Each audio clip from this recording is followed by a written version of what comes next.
Boa tarde a todos. Estamos iniciando mais um programa, A Política Nua e Crua.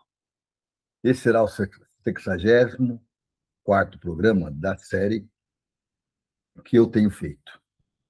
O programa não é um programa novo no canal Arte Agora, ele já veio, antes de mim já havia outro companheiro que fazia o programa, e, e ele tem já uma continuidade, já deve estar por volta dos seus 100 programas, mais ou menos, né? No total. 90 a 100 programas. E eu até tenho uma ideia meio maluca de transcrever todos esses programas e fazer algumas análises, todos, não só da minha parte, da parte do companheiro também, e fazer uma análise do que nós progredimos nesse período. E depois até transformar isso num documento que a gente pudesse divulgar dentro do canal ou fora do canal, até como uma forma de motivar o canal para o futuro. É um programa feito com muito esmero, muita preocupação em não cair no mais do mesmo, mas que discutir questões importantes para o Brasil, né? Por exemplo, hoje o foco principal vai ser terras raras. Mas nós vamos tratar de outros temas também, mas terras raras hoje é um assunto no Brasil. Ah, mas você fala pouco do Banco Master. Porque o Banco Master, para mim, é um problema de polícia e não um problema de política, apesar de envolver muitos políticos. Mas é um problema de polícia, de delegacia, de inquérito policial, de botar gente na cadeia, que é diferente. É diferente. Então, na minha opinião, é diferente. E eu gostaria até de ouvir a opinião de vocês sobre isso, porque vocês podem ver que eu me ignorei terrivelmente durante todo o processo, e isso apesar da imprensa ser a manchete de todo dia do jornal, é Banco Master, Banco Master, Banco Master, Caro, Banco Master. E para mim isso não significa tanto. Tem muito mais importância discutir o 6 por 1 do que qualquer outra coisa. Tem muito mais importância a esquerda ter acordado e está começando a discutir quais são os planos de futuro para esse país do que discutir bobagens de bastidores de delegacia. Então, é uma preocupação muito grande que eu tenho, né? Em separar os assuntos e trazer o que é importante, porque nós estamos discutindo o quê? Quando eu estou discutindo a questão das terras raras, por exemplo, quando eu discuto muito a questão do petróleo é nosso, e faço questão de incentivar o debate, o petróleo é nosso, né? E faço muita questão de falar sobre do poço ao poste, ou seja, porque não só do posto ao poço, não, do poço ao posto, mas também usar esses benefícios para trazer o que? Energia para o Brasil como um todo. Usar essa força que a gente tem, essa lucratividade que a gente tem, não só para isso, como também trazer, como era previsto no programa do pré-sal, para a educação e para a saúde. E acabar com essa dependência do capital estrangeiro que está em bolsa, que exige uma série de contrapartidas para garantir a sua lucratividade. Vide que a Petrobras havia reduzido seus projetos esse ano para garantir a lucratividade para os acionistas. E isso é um grande erro, no meu modo de pensar. Nós temos que pensar em desenvolver o país, nós temos que pensar em levar esse país para frente, nós temos que pensar em construir um novo país. E, sob esse ponto de vista, eu também tenho uma questão muito séria, e que eu achei, levantei já agora há pouco, que eu acho que é fundamental. Quando nossos companheiros, eu via publicações que nós vamos discutir hoje, do PCdoB, do PT, começam a discutir metas de desenvolvimento e começam a tratar de assuntos que a gente trata nesse programa, como, por exemplo, o fim do neoliberalismo, para a gente construir um país de verdade, não só democrático, mas um país soberano sobre todos os temas, dizendo nós queremos ser soberanos. E para ser soberano, nós temos que ter domínio. Nós não podemos construir um país para ficar no submundo dos países em desenvolvimento, em que a gente agrada ao mercado financeiro, vira um grande fornecedor de matéria-prima, e consumidor de produto acabado, de qualidade com tecnologia. Nós temos que acabar com esse discurso, ou com essa prática. O discurso nem existe, mas existe a prática. E a prática está se perpetuando. Basta dizer que outro dia, num ato extremamente afoito e destemperado, mas claro para o pessoal da extrema-direita, o governo de Goiás fez um acordo com os Estados Unidos de fornecimento prioritário de terras raras para os Estados Unidos. Isso, para mim, é preocupante. Isso, para mim, é preocupante. E mais preocupante ainda é o governo Lula não ter entrado até agora com uma ação de inconstitucionalidade sobre esse ato que foi assinado entre o Caiado, que é um dos candidatos a presidente da República pela extrema-direita, e o governo americano. Essa semana teve um fato muito mais grave também, mas tão grave quanto, mas está na linha D. Não é que é muito mais grave, ele está na linha sequencial. Foi vendida a companhia que explorava minerais raros, lá, terras raras, em Goiás, para um grupo americano, para fornecer 100% da matéria-prima para os Estados Unidos, para que lá seja processado, lá seja refinado. Isso, para mim, é o maior absurdo. E nós vamos discutir isso aqui hoje. Nós vamos discutir aqui hoje. Mas, para a gente iniciar o programa, como sempre eu faço, eu leio um pequeno editorial que eu preparei. Provavelmente eu vou tocar algum desses assuntos. Tá? Então, esse editorialzinho, eu vou chamar ele de Brasil na encruzilhada, entre a soberania e o retrocesso. Independente do governo que nós estamos à beira do retrocesso.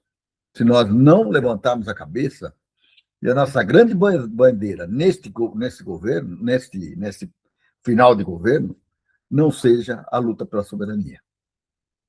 Eu tenho sempre dito nos nossos programas que é extremamente importante que nós lutemos, e que nós avancemos, e que nós façamos deste ano eleitoral o ano em que a gente discuta claramente que Brasil nós queremos. Essa fórmula que tem sido adotada, mas nós temos que fazer acordos aqui para conseguir se eleger, tudo bem, ela funciona e é importante que ela tenha, mas que os nossos votos, que são pela soberania,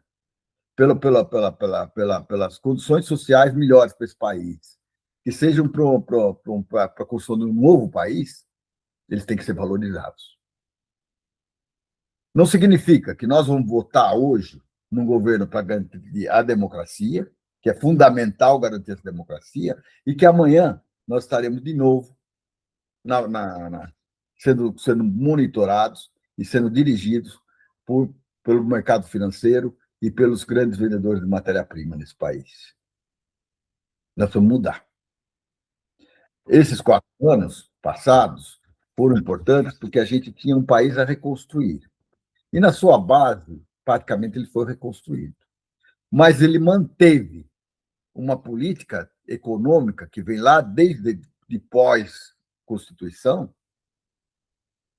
que precisa ser extirpada. Nós temos que acabar com o rentismo. Nós temos que acabar com essa política de fortalecimento dos grandes fornecedores de matéria-prima para o mundo externo, para o mundo exterior. Nós temos que acabar com isso. Nós temos que revalorizar o desenvolvimento desse país. Nós temos que desenvolver a nossa engenharia. Nós temos que desenvolver nossas empresas de engenharia. Nós temos que desenvolver a nossa infraestrutura. Nós temos que trazer benefícios para o nosso povo, em termos de educação, em termos de saúde, em termos de condições de locomoção, de tudo mais. A gente tem que pensar esse país, repensar e fazer um planejamento para que o pobre deixe de ser só números e discurso de que nós estamos defendendo os pobres, quando, na verdade, nós não estamos. Nós estamos fortalecendo o que está acontecendo cada dia mais, um distanciamento entre as classes sociais desse país, o fortalecimento dos ricos e dos mais ricos. E nós precisamos mudar isso. É só mudando a fórmula do imposto de renda? Não, não é só. Precisamos de mais. Precisamos de muito mais. Então, vamos lá ao editorial que a gente preparou essa semana, que eu sempre leio para vocês no começo do programa. O Brasil na encruzilhada entre a soberania e o retrocesso. A política, quando despida de seus artifícios e entregue em sua forma nua e crua, revela que o Brasil atravessa um momento de definições que ecoarão por décadas. Não se trata apenas de disputas eleitorais ou retórica partidária, mas de uma escolha fundamental sobre a nossa identidade nacional no século XXI. Teremos uma potência soberana e tecnológica ou aceitaremos o destino de sermos o eterno almoxarifado de matérias-primas e o quintal de baixo custo do norte global? Essa é uma pergunta básica. E que nós temos feito ela em todos os nossos programas. Se tiverem dúvida, é só olhar a série, principalmente os últimos. A democracia como meio, a soberania como fim. Conforme pontuado pelo jornal O Globo dessa semana, num artigo até da Miriam Leitão, que eu nem lia, mas que agora ela teve razão no artigo. E a gente tem que ter essa humildade de reconhecer quando as pessoas escrevem um bom artigo. A questão-chave que sustenta qualquer debate civilizatório é a democracia. Entretanto, é preciso tensionar esse conceito. A democracia não pode ser apenas uma moldura institucional para a gestão da escassez.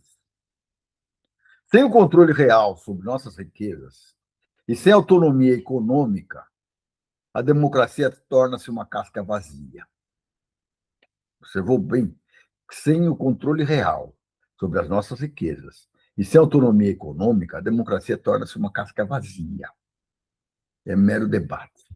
O debate proposto não é apenas sobre o direito ao voto, mas sobre o direito ao desenvolvimento. A democracia deve ser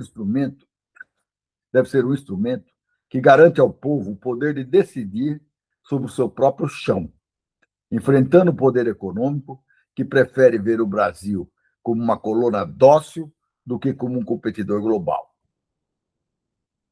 Vou repetir essa frase. A democracia deve ser um instrumento que garante ao povo o poder de decidir sobre o seu próprio chão, enfrentando o poder econômico que prefere ver o Brasil como uma colônia dócil do que como um competidor global. Estou falando alguma mentira? Acho que não, né? Basta ver o que está acontecendo no mundo. E basta ver o discurso dos nossos candidatos a presidente pela extrema-direita, que estão prometendo entregar o Brasil ao mundo, de graça. E o povo brasileiro que se fregue. Segundo, terras raras. A geopolítica da sobrevivência é a terra brás.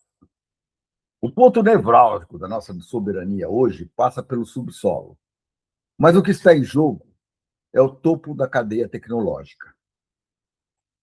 Artigos do Brasil 247 e do Portal Vermelho acendem o alerta sobre as terras raras. Esses minerais não são apenas mercadorias, são a base de transição energética dos motores elétricos e da inteligência artificial. Vamos fixar de novo? A gente escuta falar em terra rara, você pensa assim naquela coisa suja, não sei o que, tal. Não. Não são apenas mercadorias, são a base da transição energética dos motores elétricos e da inteligência artificial. É o futuro. O entreguismo, que ainda ecoa do período bolsonarista, não é um erro de gestão, mas um projeto de desindustrialização planejada. Vender a terra rara como pedra bruta, para depois importar o chip e o ímã, é o ápice do complexo de vira-lata. Por isso, a proposta do Luiz Lacife, do GGN, é central. A criação da Terrabras. Precisamos de uma inteligência estatal, um nacionalismo de recursos moderno, que garanta que o valor agregado fique aqui. Isso vale para a Petrobras também, viu? E para essas manias de ficar mandando campo de pré-sal para estrangeiros. A soberania mineral é hoje uma questão de segurança nacional. Se o século XX foi do petróleo, o XXI pertence aos minerais críticos. E não podemos permitir que a história da Petrobras seja ignorada dentro dessa nova fronteira. Então, vamos lá. Se o século XX foi do petróleo, e continua sendo, no XXI, no começo do XXI, o XXI pertence aos minerais críticos, que é o futuro da tecnologia. É o que vai levar ao século XXII. Nós não estaremos aqui mais. E não podemos permitir que a história da Petrobras seja ignorada diante dessa nova fronteira. 3. O rompimento com o dogma neoliberal e o Estado indutor. Para que projetos como a Terrabras saiam do papel, o programa de reformas lançados pelo PCdoB e que está sendo discutido agora essa semana pelo PT aponta o caminho necessário. O rompimento definitivo com o neoliberalismo. Isso tem sido o nosso discurso. O atual modelo, pautado pelo rentismo e por uma ortodoxia fiscal que asfixia o investimento público, atua como uma camisa de força. Então, vamos lá. Vamos repetir isso para a gente repensar. E vocês me dizerem. Eu aguardo sempre o retorno de vocês. O atual modelo, pautado pelo rentismo e por uma ortodoxia fiscal que asfixia o investimento público, atua como uma camisa de força. Estou certo ou estou errado nessa afirmação? O Estado não pode ser mais um mero espectador. Ele deve ser o indutor do desenvolvimento. A soberania mineral exige soberania monetária e fiscal. É preciso ter a coragem de dizer que o teto que impede o investimento em tecnologia é o mesmo que garante o lucro recorde do sistema financeiro. Vou repetir. Faço questão de fixar. É preciso ter a coragem de dizer que o teto que impede o investimento em tecnologia é o mesmo que garante o lucro recorde do sistema financeiro. O Brasil precisa de um Estado que planeje, que financie a indústria e que não se curve aos ditames do mercado que prioriza o dividendo de curto prazo em detrimento do projeto nacional. Então, o que nós precisamos? De um Estado que planeje, que financie a indústria e que não se curve aos ditames do mercado que prioriza o dividendo de curto prazo em detrimento do projeto nacional. Essa é uma questão. A quarta questão que nós vamos tratar. A educação não é quartel. O plano de dominação mental. Por fim, é preciso enxergar a conexão perversa entre a economia e a sala de aula. A tentativa de militarização das escolas em São Paulo, esse projeto que já está sendo feito no Paraná, em outros estados, eu falo de São Paulo porque eu vivo aqui, denunciada pelo Portal Vermelho, não é apenas uma questão de segurança pública, é uma disputa de modelos de sociedade. Educação não é quartel. Um projeto de país baseado na exportação de matéria-prima e na submissão ao capital internacional não precisa de cientistas, inventores ou cidadãos críticos. Precisa de mão de obra obediente, padronizada e barata. Vou reafirmar. Esse projeto tem tudo a ver com o projeto de atrás desse país. A educação não é quartel. Um projeto de país baseado na exportação de matéria-prima e na submissão ao capital internacional não precisa de cientista, nem de inventor, nem de cidadão crítico. Precisa de mão de obra obediente, padronizada e barata. Quanto mais escrava, melhor. A militarização do ensino é a face ideológica do neoliberalismo. Enquanto se privatiza o subsolo e a inteligência, aquartela-se a juventude para evitar a contestação. Para dominar a tecnologia das terras raras, o Brasil precisa de escolas que respiram liberdade e criatividade, e não de um modelo de caserna que silencia o pensamento. Vou repetir.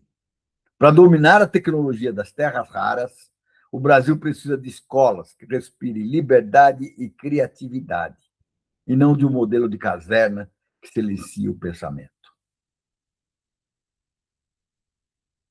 O programa de hoje traz esses elementos para o centro do palco, porque elas são indissociáveis.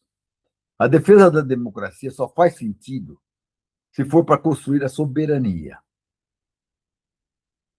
A exploração das terras raras só serve ao povo se houver uma terra-brás e um Estado indutor. E nada disso será sustentável se nossas escolas forem transformadas em centros de adestramento. O Brasil está em disputa. De um lado, o projeto de colônia militarizada e neoliberal. Do outro, o projeto de uma nação soberana, industrializada e educada para a liberdade. No programa de hoje, daremos nomes aos bois, porque a política aqui é nua e crua. O Brasil está em disputa, vou repetir. De um lado, o projeto de colônia militarizada e neoliberal. Do outro, o projeto de uma nação soberana, industrializada e educada para a liberdade. E com isso a gente encerra a leitura desse editorial. E é isso que nós queremos, que nós temos pregado nos nossos últimos programas. Nós vamos discutir que o Brasil nós queremos, como nós queremos. E as eleições são fundamentais. Mas só a eleição do presidente? Não, não é só a eleição do presidente. É todos os níveis nós vamos discutir isso. Quem é que nós vamos colocar no Congresso? Esses delegadinhos vagabundo e policiais vagabundo e militarzinho que encheu o Congresso no mês passado? Não. Essa turma não serve. Quem que nós vamos colocar no Senado? Gente que pense, gente que reflita, gente que planeje um país de futuro. E nós temos que estar muito atentos a isso e participarmos de tudo isso. E como eu disse no programa passado, essa disputa ela não passa só pela disputa eleitoral majoritária que vão acontecer, sobre governadores, deputados estaduais, mas ela passa também pelas discussões que vão desde quem vai ser o nosso síndico de um prédio até o nosso presidente da República.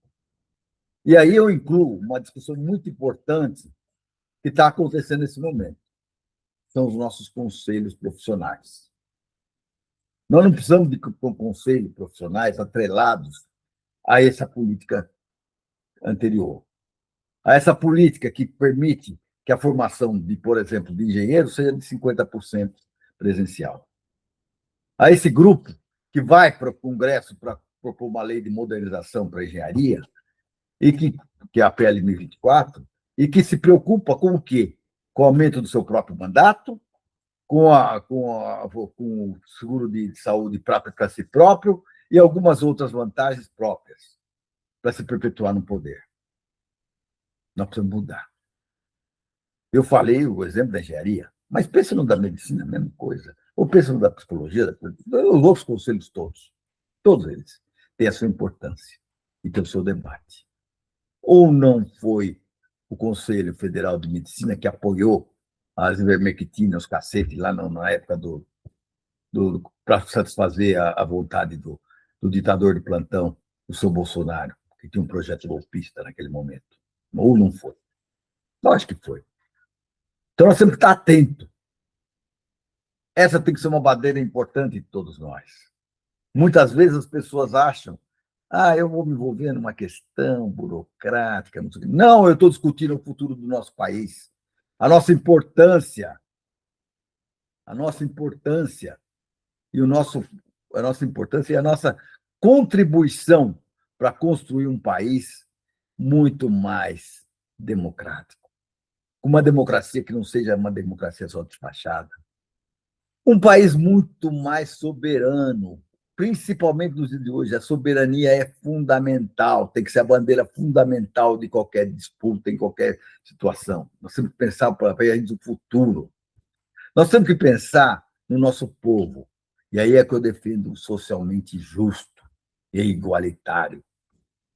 Nós temos que pensar que nós temos que sair desse reme-reme de produtor de matéria-prima e consumidor de produto acabado para a gente enfrentar o futuro. Nós temos um país extremamente poderoso, com uma diversidade enorme, e nós temos que fazer o quê? Nós temos que aproveitar tudo isso. E, para isso, nós temos que ser tecnologicamente avançados. Então, chama a atenção de todos vocês. Nós temos que estar nos preocupando com essas questões desde a eleição do síndico, lá no começo, lá no começo, passando pela eleição do vereador, pela de prefeito, pela de governador, pela de deputado estadual, tudo isso tem que estar na disputa. Essa disputa de vamos votar porque ele é mais bonito, porque ele tem uma melhor rede social, isso nos destrói. Basta ver hoje quem domina as redes sociais, os Nicolas da vida, os Bolsonaro da vida, o que eles trouxeram para esse país a anunciar a destruição? 4 anos eles conseguiram destruir o país. E ainda tentaram a destruição da democracia débil que nós temos.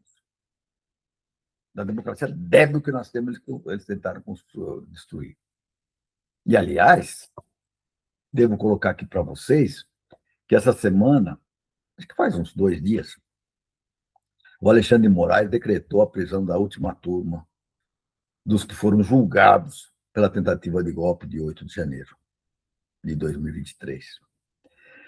Mas eu aqui tenho uma crítica também, porque eu vi ali os operadores do processo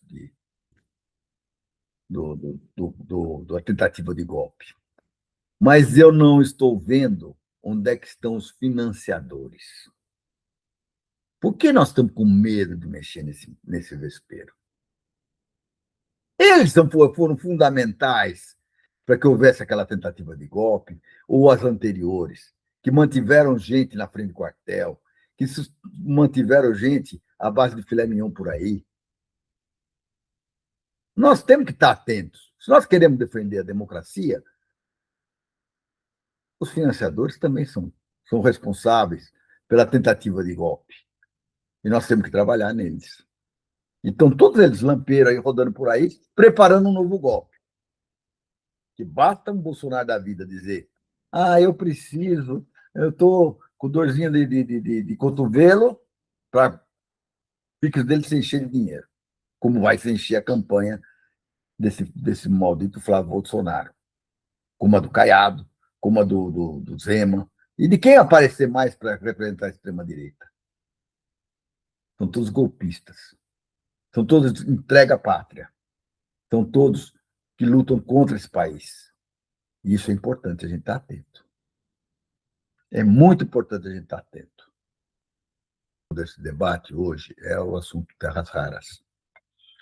Muitos dos nossos ouvintes que acompanham os nossos programas podem achar que isso é um problema restrito da engenharia, mas não é um problema de soberania nacional e que nos afeta a todos. Como nos afetou nos anos 50, a luta pelo petróleo é nosso. E que essa luta deveria estar continuando. O petróleo é nosso. Acabar com essa política de entregar as novas descobertas, as novas fronteiras de exploração do pré-sal para empresas estrangeiras americanas ou, sei lá, empresas multinacionais que venham aqui explorar, devolver um lucrinho para nós e se encher de dinheiro. Então, isso é uma preocupação de vender essas coisas na Bacia das Almas. Mas tem um artigo muito importante que eu vou chamar a atenção. Ele foi publicado no 247, mas ele foi feito pelo presidente do Clube de Engenharia do Brasil, Francis Bogossian, e pelo Fernando Peregrino, que é o vice-presidente do Clube de Engenharia do Brasil.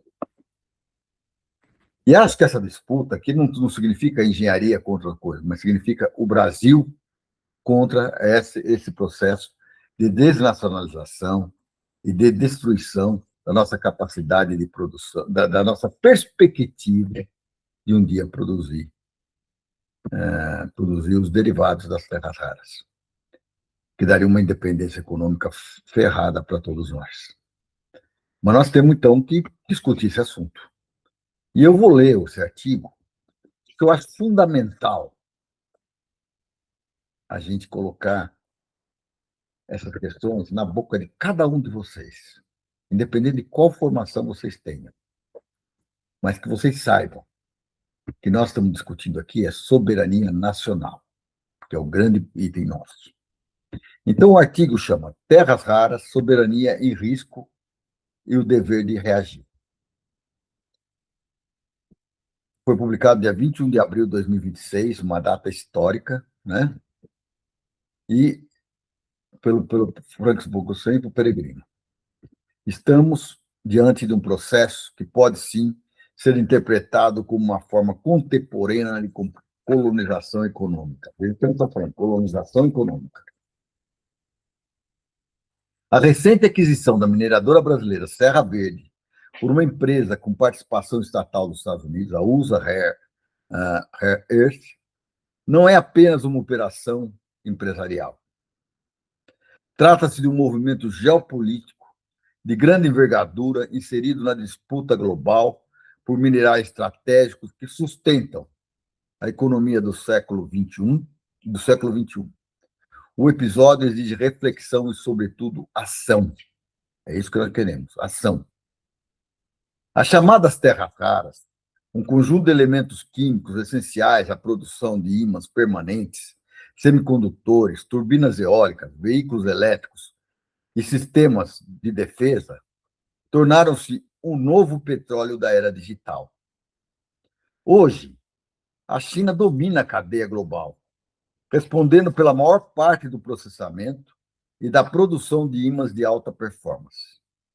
Em resposta, os Estados Unidos vêm estruturando uma estratégia agressiva de reindustrialização e segurança nacional, na qual o controle dessas cadeias produtivas é central.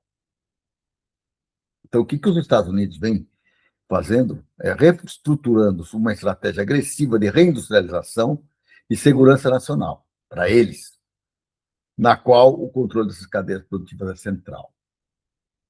Guardem isso na cabeça. É nesse contexto que se insere a aquisição da Serra Verde.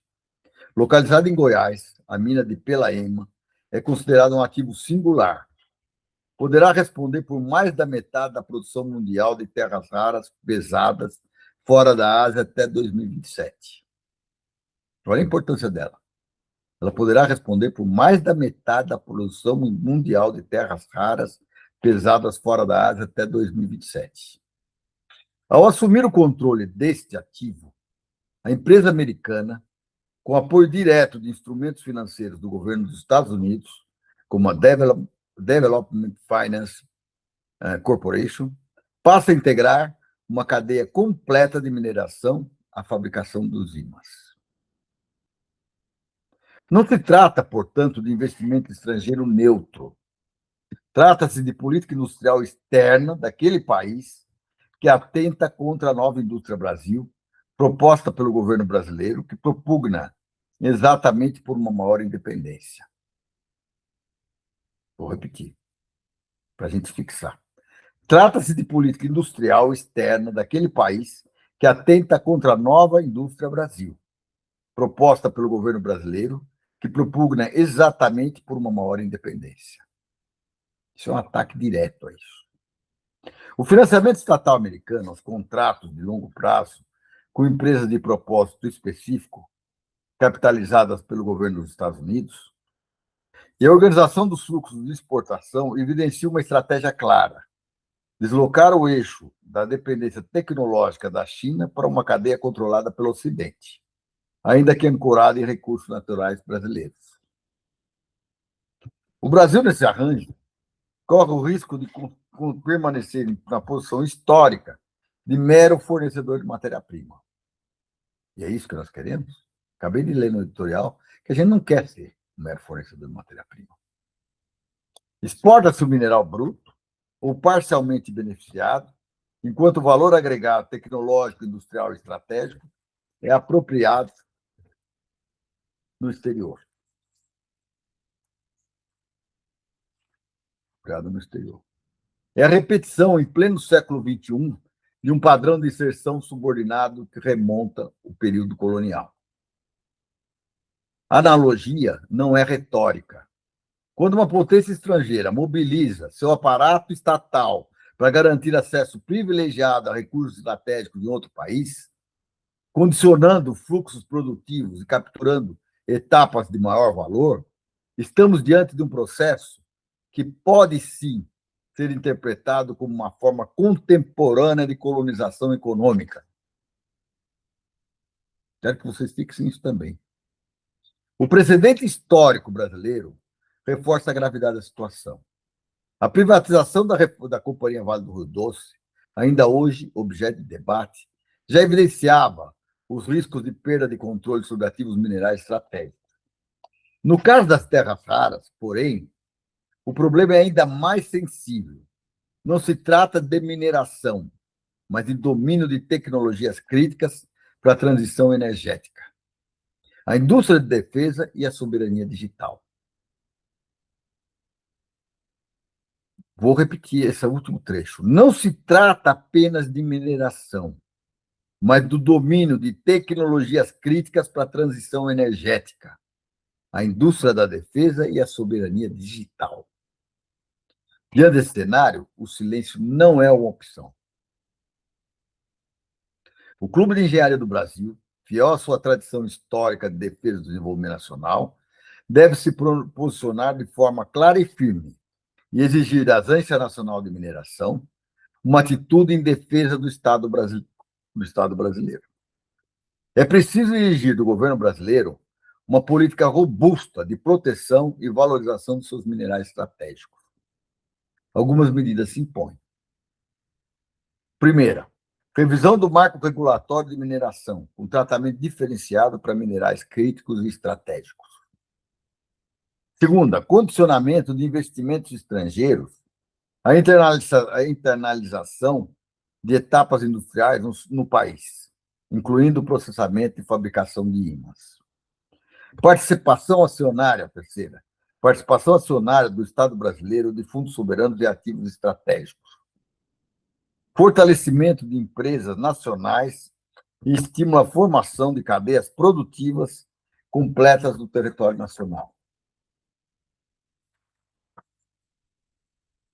A articulação entre universidades, centros de pesquisa e indústria, isso é fundamental para desenvolver tecnologias próprias de separação e aplicação de terras raras. Foi isso que a China fez e que nós precisamos fazer aqui também. Acreditar nas nossas universidades, nossos centros de pesquisas e na nossa indústria. O Brasil dispõe de competência científica. Basta olhar para o sistema universitário e centros como o FRJ, a USP, o CETEM. E de base em mineral abundante. O que falta é decisão política para transformar esses ativos em poder econômico e soberania tecnológica. Então, o que falta é decisão política para transformar esses ativos em poder econômico e soberania tecnológica. E eu digo mais, falta disposição do governo brasileiro para enfrentar esse tipo de movimentação, que é profundamente inconstitucional. A disputa global por terras raras não é apenas econômica, é civilizatória. Define quem lidera a próxima revolução industrial e quem ficará restrito ao papel de fornecedor periférico. O momento exige coragem, muita coragem. Ou o Brasil assume o controle de seu destino estratégico, ou continuará exportando o futuro e importando dependência. Francis Bogossian, presidente do SEB, e Fernando Peregrino, vice-presidente do SEB. Parabéns a esses dois companheiros por esse excelente artigo, que deveria ser muito mais divulgado por todos nós. Esse momento é fundamental para nós. Nós estamos discutindo soberania nacional. Isso aqui está extremamente relacionado. E nós precisamos defender a nossa soberania nacional, antes de tudo, se nós quisermos ter um país de futuro. Um país com foco nas nossas próximas gerações. E aí, o Nassif coloca que a hora é de nós discutirmos a Terrabras, uma estatal de terras raras que só coordena e regula, reproduz o erro histórico do Brasil com o petróleo antes de 1953. É isso que nós vamos fazer. É isso que nós vamos discutir. O Brasil tem que tomar uma atitude. De imediato, já invalidar aquele maldito daquele acordo feito entre Goiás, o estado de Goiás, que não tem a característica nem a formação de um estado nacional com os americanos, que já era movimento em relação a isso agora que a gente acabou de ler, dessa compra das minas em Goiás pelos Estados Unidos, financiado pelo próprio governo americano, prevendo o quê? Transferência tecnológica, transferência de produtos e dominância tecnológica no futuro em relação a um produto que é fundamental para o desenvolvimento do nosso futuro. É o produto do século, da segunda metade do século XXI. E nós estamos fechando os olhos hoje, são um grave risco. Então, a gente tem que trabalhar muito nessa questão. E colocar a questão de que nós precisamos trabalhar e defender isso. E a gente tem que ter, como exemplo, o modelo da Petrobras, como disse aqui o companheiro Nassif. Que a Petrobras é o único caso brasileiro estatal que efetivamente construiu uma cadeia produtiva complexa de exploração ao refino à petroquímica. De fato, foi a Petrobras que fez isso. E foi o governo Bolsonaro e Temer que começou a destruição disso. Tanto é que hoje nós sofremos críticas, nós sofremos problemas graves por causa de uma guerra no Irã, por causa de que o refino não está com a gente. A distribuição não está mais com a gente. Nós terceirizamos. E essas pessoas, de forma especulativa, estão destruindo a nossa capacidade de defender a nossa economia, de defender o nosso povo e criando perspectivas inflacionárias para todos nós. Então, durante boa parte de sua trajetória, estiveram presentes a estratégia de integração vertical, que é o que nós precisamos, e a utilização da empresa como ponta de lança para o alcance do objetivo estratégico do governo. Esse modelo criou capacidade tecnológica própria, tecnologia de pré-sal, em águas ultraprofundas, desenvolvida internamente, formou uma cadeia de distribuição e acumulou renda, que financiou décadas de investimento público. Os erros da Petrobras também ensinam. Uma empresa com sua importância não pode estar sujeita a barganhas políticas, no âmbito do execrável presidencialismo de coalizão. A lição para a Ferrobras e para a Terrabras, o modelo de integração vertical é correto, mas requer governança que proteja a empresa tanto da captura pelo capital financeiro externo, como ocorreu com Paulo Guedes e Bolsonaro, quanto da interferência política de curto prazo do governo de plantão. Chamando a atenção e fazendo a crítica, inclusive, ao governo de plantão do Lula. E aí, a gente tem que entender o seguinte, que a criação da Petrobras não é apenas uma decisão industrial, é uma escolha de posição no mundo. Isso é importantíssimo a gente entender. Quem controla apenas a extração não controla nada, diz o Nassif com muita certeza. A história da Petrobras ensinou isso com clareza. O poder não está no poço, está no refino, na transformação na cadeia. Uma Ferrobras limitada ao upstream seria apenas mais uma exportadora de minério com verniz estatal. O verdadeiro jogo começa no mainstream, midstream, e explode no downstream. Separação, purificação, ligas e ímãs, componentes industriais. Sem isso, o Brasil continuará vendendo terra bruta para comprar tecnologia cara, uma versão high-tech do velho ciclo colonial. Royalties é uma questão que a gente vai colocar aqui. Royalties são receita, minério é poder. O modelo de partilha do pré-sal, em que o Estado recebe parte da produção, deve ser adaptado às regras das terras raras, não por capricho fiscal, mas por estratégia geopolítica. Eu já defino que não é que o modelo de partilha, eu acho que esse modelo de partilha do pré-sal, para mim, ele também é um grande erro. Ele é um grande erro. Acho que nós temos que defender que este tipo de mineração ou de exploração, como do petróleo, do pré-sal, ele tem que ser sobre o nosso domínio. Essa é uma empresa estatal estratégica e não uma empresa para estar na mão de acionista estrangeiro.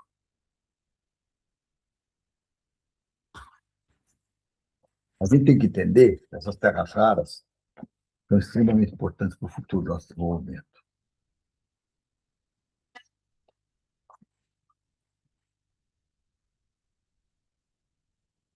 E aqui ele defende que a extração pode ser compartilhada, a separação e o refino não. Eu já defino que tudo tem que estar sob nosso controle. Tanto a extração, porque é para a gente garantir a nossa preocupação com as nossas práticas, com as nossas boas leis brasileiras, inclusive as leis ambientais e tudo mais, porque se eu não tenho o controle da extração, daqui a pouco eu estou invadindo terra indígena, eu estou invadindo terras, meio ambiente preservados, eu estou invadindo uma série de coisas. Não, e a gente tem que ter supervisão, todo controle. Então, nós precisamos aprender a separar os 17 elementos de terras raras. É uma operação altamente sofisticada, intensiva em tecnologia e protegida por conhecimento acumulado. Quem domina esse processo controla a cadeia global. Nós temos uma grande vantagem. Nós temos o produto. Agora nós temos que conseguir a segunda vantagem, a segunda grande vantagem, que é dominar esta cadeia. Para isso, a gente tem que pensar em estratégicas de Estado e não em fornecimento a terceiros, principalmente estrangeiros. E aqui diz o seguinte: se o Brasil terceirizar essa etapa, mesmo aqui dentro do território nacional, estará apenas deslocando a sua dependência. Então, nós temos de criar uma empresa de processamento estratégico.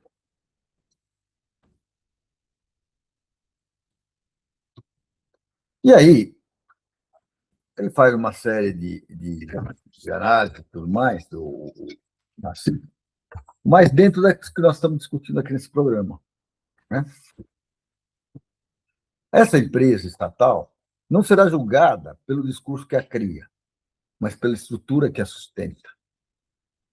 Se nascer incompleta, será mais uma estatal extrativa. Se nascer capturada, será mais um ativo político. Se nascer integrada, será outra coisa, um operador geopolítico.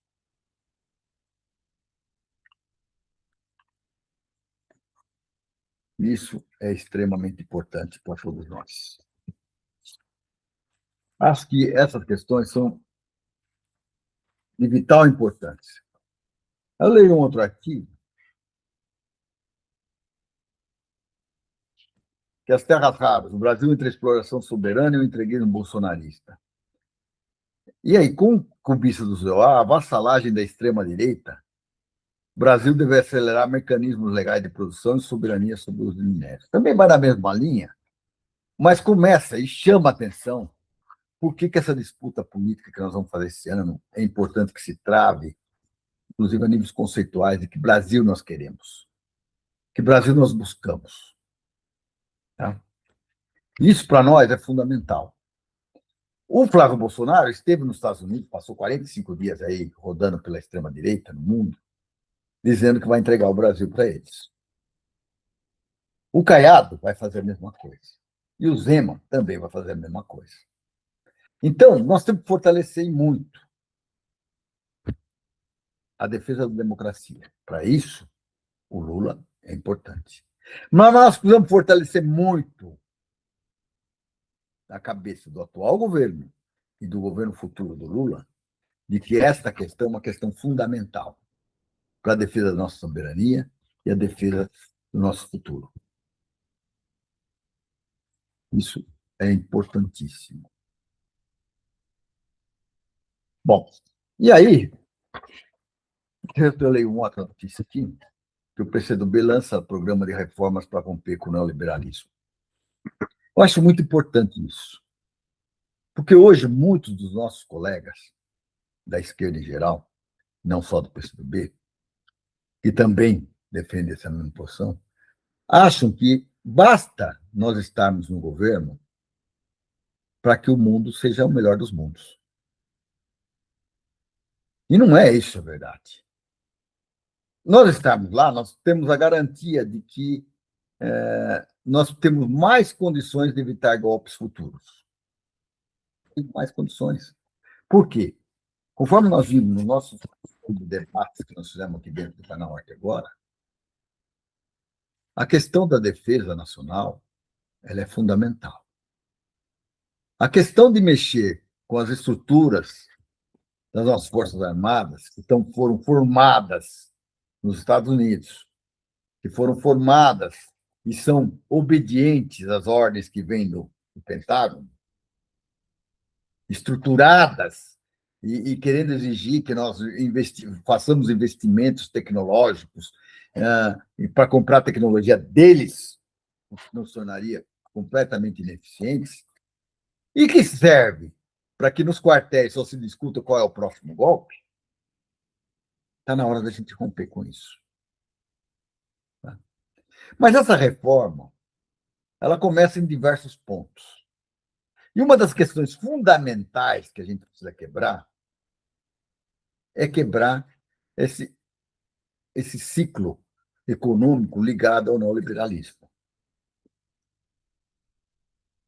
E aí, o PCdoB tornou público, e esse final de semana está sendo feita uma grande discussão dentro do PT também, apesar que no PT tem alguma característica assim, não vamos discutir algumas questões que podem criar problemas e tal, para a campanha e tal, não sei o que lá.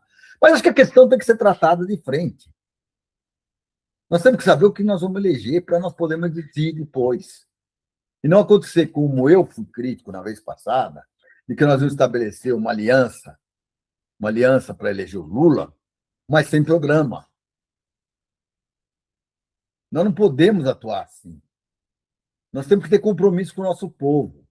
Ah, mas tinha um programa, mas não tinha o programa da aliança. E nós passamos a ser o quê? Meros espectadores das políticas que obedeciam à política neoliberal como um todo. E é isso que estamos hoje vendo problemas, inclusive de ruptura e de dificuldades nossas, até de reeleição, quando a gente vê lá que o povo brasileiro está endividado. Está endividado por quê? Porque a política dos juros continuou. Igualzinha ao que era na época do Fernando Henrique, o que era na época do Collor. A política de desindustrialização continuou. Nós fizemos nova indústria Brasil, mas nós avançamos suficientemente para começar a reverter esse ciclo? Não. As nossas prioridades ficaram vinculadas a esse maldito arcabouço fiscal, que foi criado aí já logo no primeiro dia de governo, já vinha o Haddad com esse plano. Isso nos amarrou, e amarra até hoje. Muitos economistas batem palmas, falam beleza, falam do que tal. Mas, na verdade, nós continuamos com 15% de juros ao ano, 10% acima da nossa inflação, favorecendo tremendamente os rentistas, mas dificultando tremendamente o nosso desenvolvimento brasileiro. O nosso povo precisa de emprego de qualidade.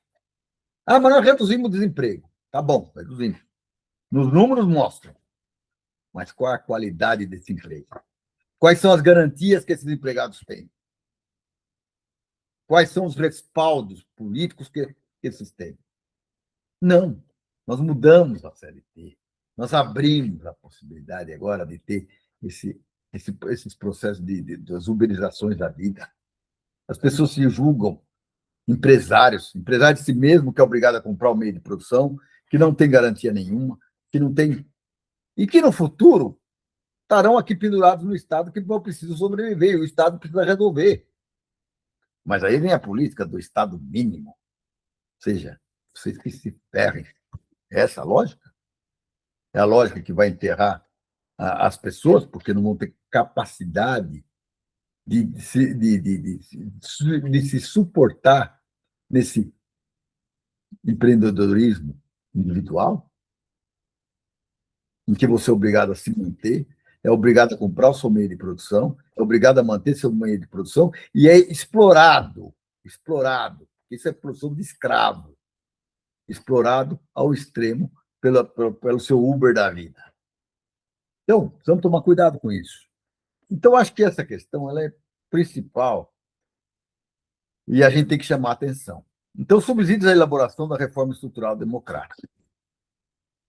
Aponta o caminho para romper com as amarras neoliberais e neocoloniais que há décadas travam o desenvolvimento do país. Fruto da elaboração coletiva de mais de 50 lideranças, militantes, estudiosos e tal, o texto foi aprovado pela comissão do partido e tal, mas o que interessa é o texto. Segundo o diagnóstico, o Brasil acumula deformações estruturais que bloqueiam o desenvolvimento e empurram o país para retrocesso, a condição de nação dependente e semiperiférica, submetida à pressão do imperialismo estadunidense, à dominância do capital financeiro e do rentismo, que suga os recursos que deveriam financiar a produção.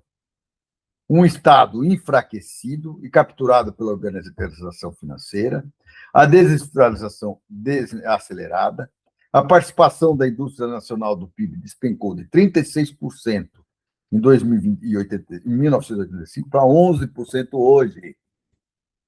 Isso, e a crescente precarização do trabalho, que eu acabei de falar. A esses obstáculos se somam a enorme desigualdade social e regional, o avanço do racismo, do machismo, da misoginia e a ameaça permanente da extrema-direita à democracia. O documento nomeia os culpados sem hesitar. A oligarquia financeira, os setores pró-imperialistas das classes dominantes e o imperialismo dos Estados Unidos. Está certíssimo. Ele aponta 4 grandes eixos. O primeiro trata da reconstrução e democratização do Estado Nacional, com propostas que vão de reforma política à defesa nacional, passando pelo sistema financeiro, pela política externa e pela regulação das plataformas digitais, fundamental. O segundo eixo aponta no desenvolvimento econômico com soberania produtiva. O que significa isso? Reindustrialização e novas bases tecnológicas, reforma tributária progressiva, reforma agrária articulada à agroindustrialização e desenvolvimento sustentável. Esse é o segundo ponto. O terceiro eixo exige a universalização dos direitos sociais, a seguridade social, educação, segurança pública e reforma urbana. O quarto eixo, fundamental, trata dos conteúdos que determinam uma sociedade humanista, isso é fundamental, direitos das mulheres, da população negra, dos povos indígenas, da comunidade LGBTQIA e da liberdade religiosa. Não há projeto nacional sério que ignore qualquer um desses eixos. Vamos lá. Qual que é o primeiro? Reconstrução e democratização do Estado Nacional, com propostas que vão da reforma política à defesa nacional. Fundamental. Segundo eixo, aposta no desenvolvimento econômico com soberania produtiva, reindustrialização e novas bases tecnológicas, reforma tributária progressiva, reforma agrária articulada à agroindustrialização e desenvolvimento sustentável. Terceiro eixo, universalização dos direitos sociais, seguridade social, educação, segurança pública e reforma urbana. Quarto eixo, fundamental, trata dos conteúdos que determinam uma sociedade humanista, direito das mulheres, da população negra, dos povos indígenas e aí por diante. Entre as propostas mais ousadas e urgentes está a revogação da autonomia do Banco Central. Esse foi o grande erro que nós fizemos na política. Instrumento que o documento chama, sem meias palavras, de cínico. Uma instituição orientada para e pelo mercado financeiro, não pelo povo. Ou seja, nós elegemos o povo, mas quem determina como é que esse povo vai ver é o Banco Central. E é isso que é a grande causa do grande endividamento do povo brasileiro, que hoje é uma das grandes chagas que nós vivemos nesse momento. E não adianta ficar inventando fórmulas. Faz o consignado, não sei das quantas, faz não sei o quê, faz aquela. Mas se os juros são altíssimos, as pessoas vão estar cada vez mais endividadas. Então, o programa defende que o câmbio deixe de flutuar em favor da especulação e passe a ser administrado pelo Estado, em sintonia com a Presidência da República e o Ministério da Fazenda. Defende a criação do Sistema Nacional de Financiamento Público e Transformação Produtiva, fortalecendo o BNDES e os bancos privados públicos regionais, para direcionar o crédito às áreas prioritárias. Na tributação, propõe acabar com os privilégios dos mais ricos, regulamentar o imposto sobre grandes fortunas, previsto a Constituição desde 1988 e nunca implementado, ampliar as alíquotas para rendas acima de 50 mil mensais e revisar as renúncias fiscais que beneficiam conglomerados financeiros. Quem tem mais deve pagar mais. É simples assim. É simples assim. No campo da produção, ele aposta na reindustrialização como pilar central do novo projeto nacional, referendando a nova Indústria Brasil, política do governo Lula, que organiza 6 missões mobilizadoras: saúde, transformação digital, bioeconomia, vamos guardar bem isso, transição energética, defesa, cadeias agroindustriais sustentáveis e infraestrutura urbana. O horizonte é claro. O Brasil precisa criar a dependência tecnológica e ocupar a fronteira da sociedade e do conhecimento do século XXI, e não se resignar ao papel de exportador de commodities. Na reforma política, o fim da cláusula de barreiras, remanescendo o entulho autoritário da ditadura, na definição do próprio documento. A adoção da lista pré-ordenada com paridade de gênero e a manutenção do sistema proporcional contra o voto distrital que favorece as elites. No campo dos direitos, a proposta é radical, no bom sentido. A Seguridade Social, Saúde, Previdência e Assistência deve ser encarada como investimento nacional, com financiamento estável e progressivo, gestão democrática e participativa e reversão das reformas que penalizam os mais vulneráveis. E aí é importante, tudo isso que eu estou discutindo, ele fez parte do documento do PCdoB, mas se nós pensarmos aqui como cabeça de alguém que tem uma visão de esquerda, que tem uma visão do futuro do país e tudo mais, não é uma tese de PCdoB, é uma tese do país, que deveria ser uma tese de país. E, para isso, todos nós temos que discutir esses assuntos, e discutir muito.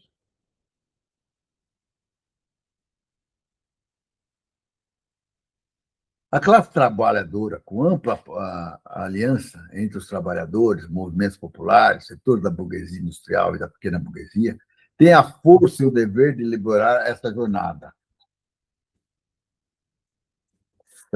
de debates. As reformas não serão concedidas pela boa vontade das classes dominantes. Serão conquistadas pela mobilização social, pela construção da maioria política no Congresso e pela disputa na hegemonia da sociedade. E aqui eu discordo ainda um pouco, porque aqui está jogando muita responsabilidade ao futuro Congresso, que eu acho que nós temos que tratar e tratar cada vez mais fortes. A questão de eleger os melhores deputados, os melhores senadores, os melhores governadores, nós temos uma estrutura toda para construir. E nós temos que estar atentos a isso. Mas eu acho que tem um problema muito sério, e eu tenho publicado isso em todos os jornais. Está na hora de sindicatos, entidades, movimentos, tudo mais acordarem e saberem que o povo tem que estar na rua. Nós é que vamos fazer com que a liderança desse projeto ela ande, esse projeto ande. Ou não foi assim que nós conseguimos todas as nossas grandes vitórias? Vocês se lembram, ano passado, quando o Congresso aprovou uma reforma esdrúxula, que nós fomos para as ruas e que no dia seguinte todo mundo esqueceu daquele assunto. Nós temos que reconhecer que, por exemplo, a Petrobras foi criada como movimento de povo. A Petrobras será criada como movimento do povo. A defesa do 6 por 1, ela não vai ficar restrita ao Congresso, porque vocês veem que o Congresso hoje está trabalhando de uma forma dúbia nessa questão, de forma a ter controle sobre o processo. como um todo. Controle, inclusive, de dizer que se o presidente fizer vetos às suas coisas, eles vão ter direito de promulgar uma lei completamente contrária aos interesses dos trabalhadores. Por isso que o governo reagiu e fez um projeto próprio e pediu caráter de urgência, travando o Congresso para tomar essa decisão. Mas, assim mesmo, eles continuam trabalhando em conjunto. E nós temos que trabalhar essas questões. Então, é fundamental entender o nosso processo evolutivo, civilizatório, ele não está apenas na decisão nas urnas. Ela está no grande debate nacional, mas também está na nossa capacidade de mobilização. Porque na nossa mobilização é que nós vamos conseguir fazer o aumento da consciência do povo. E, para isso, todas as entidades têm uma responsabilidade. E não a responsabilidade burocrática apenas de sentar na mesa, discutir, de fazer aquilo que a gente chama de conciliação de classes. Nós temos que ir para um enfrentamento. Isso é extremamente importante, gostem ou não gostem. Para nós podermos evoluir, nós temos que estar nas ruas, nós temos que estar fortalecendo o nosso trabalho. E as redes sociais? Nós também vamos estar nas redes sociais. Mas ali domina o dinheiro. Na rua não domina o dinheiro. Ali algumas pessoas têm capacidade de captação de dinheiros estrangeiros, e queiram ou não queiram, as mídias em geral, as grandes mídias, são financiadas pelo capital estrangeiro. Ou você acha que a luta contra a Terra-Brás, a luta contra as terras raras, não vai ser financiada pelos Estados Unidos? Que não faz parte do pequeno investimento, do grande investimento, do pequeno investimento, para que as mídias nos convençam de que esse é o melhor para o país, que esse é o futuro do país. Ou vocês acham que eles não vão investir dinheiro para lutar contra nós nessas próximas eleições? E a nossa resposta não é só na urna, é nas ruas. Porque as ruas vão movimentar as urnas. E nós temos que ter esse entendimento. E nós temos que entender que nós temos que mudar a nossa postura. A nossa postura tem que ser participativa, tem que ser fortalecer esse tipo de enfrentamento. E nós temos que ir para frente. Bom, eu vou voltar no próximo assunto, uma questão que para mim é fundamental. Vocês veem que eu sempre trato a questão da educação, né? E eu acho que também aqui falta mobilização. Eu hoje li, cedo no Estadão, uma declaração da presidente da UNE, dizendo que o Lula tinha muita dificuldade de falar com o jovem e tudo mais. Tá. Eu parei para pensar naquilo e fiquei pensando o seguinte: isso depende só de uma pessoa fazer com que a cadeia reaja aos ataques que a educação está fazendo? Ou depende também das entidades que estão articuladas, que deveriam estar nacionalmente ativas para convencer e trazer as pessoas ao grande debate? Que o Lula não conversa com a juventude, isso para mim não é novidade. Que o PT também não conversa mais com a juventude, também não é novidade. Que o PCdoB não conversa com a juventude, para mim também não é novidade. Que o PSOL também talvez converse mais, mas conversa menos também não é novidade. Porque nós não entendemos a nossa responsabilidade. Não são só os velhos que têm um grande poder de voto, então não podemos dizer isso, dizer nada contra. Mas nós temos que trabalhar os jovens. E a função não só da pessoa Lula, como também da da entidade UNE, se preocupar com isso. Não é porque o Lula não tem celular que ele não fale com a juventude. Talvez a juventude não esteja falando com o Lula, porque a entidade que deveria estar promovendo as grandes mobilizações, as grandes discussões em volta da questão da educação, não está fazendo seu papel. E aí eu coloco UNE, UBS, o UPS, tudo que tiver que colocar aí nesse processo.